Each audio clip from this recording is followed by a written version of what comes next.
Hidden in this thick canopy is a church full of riches, riches brought by one nun who left this world 85 years ago.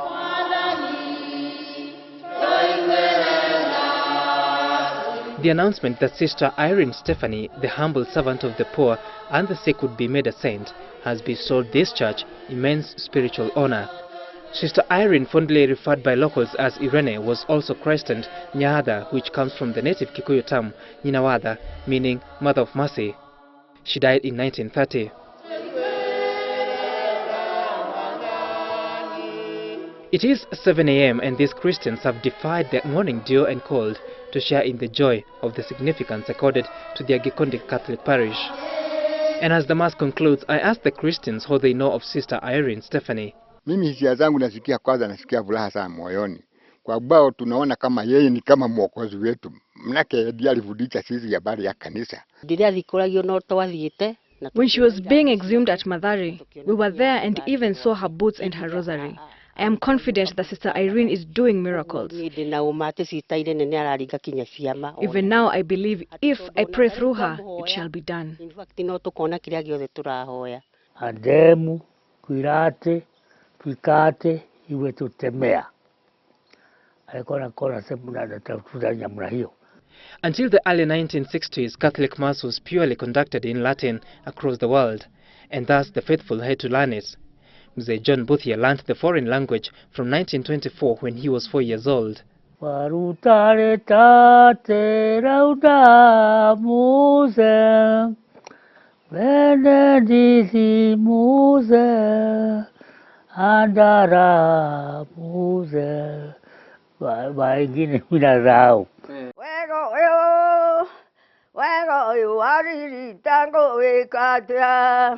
Milka Wambura Itundu is now 93 years old.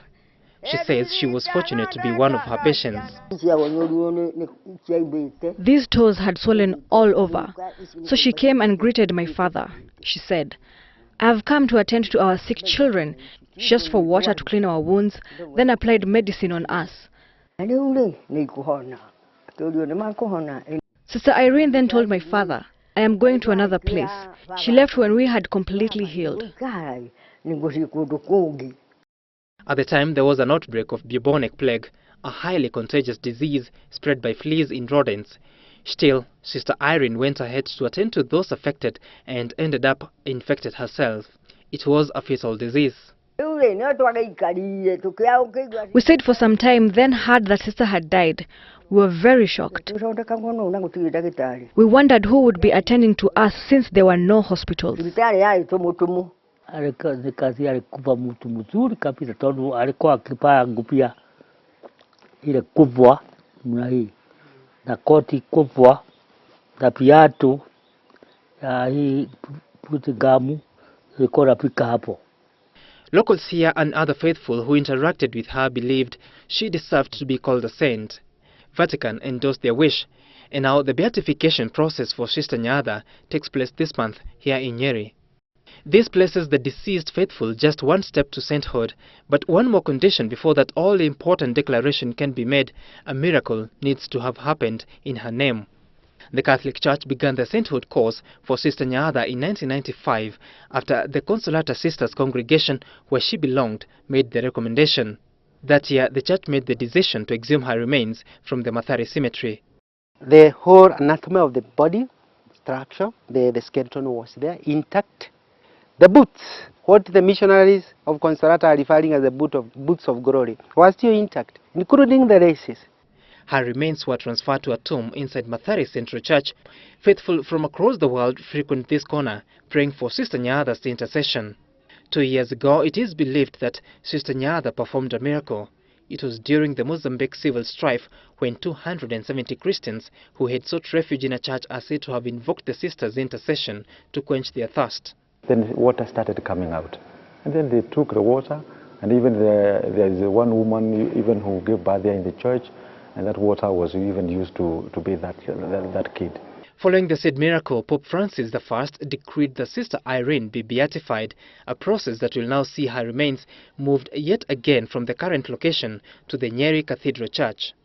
The new tomb has been bulletproofed, an honor bestowed to the saintly remains that the Catholic Church calls a relic. But what is the significance of such a tradition? For us, we are being reminded that if we imitate her by living a simple life, all of us, we can be saints.